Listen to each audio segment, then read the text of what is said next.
Sit in Vajrasana. Stand on the knees with arms on the side. The knees and feet should be together, but may be separated if this is more comfortable.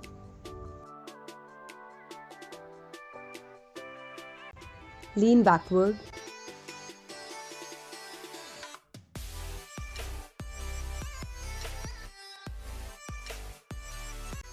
Slowly reaching for the right heel with the right hand,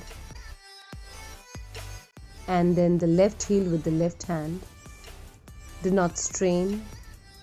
Push the hips forward, keeping the thighs vertical, and bend the head and spine backward as far as is comfortable. Relax the whole body, especially the back muscles, into the stretch. The weight of the body should be evenly supported by the legs and the arms.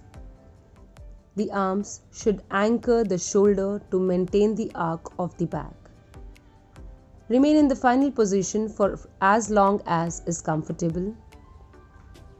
Return to the starting position by slowly releasing the hands from the heel one at a time.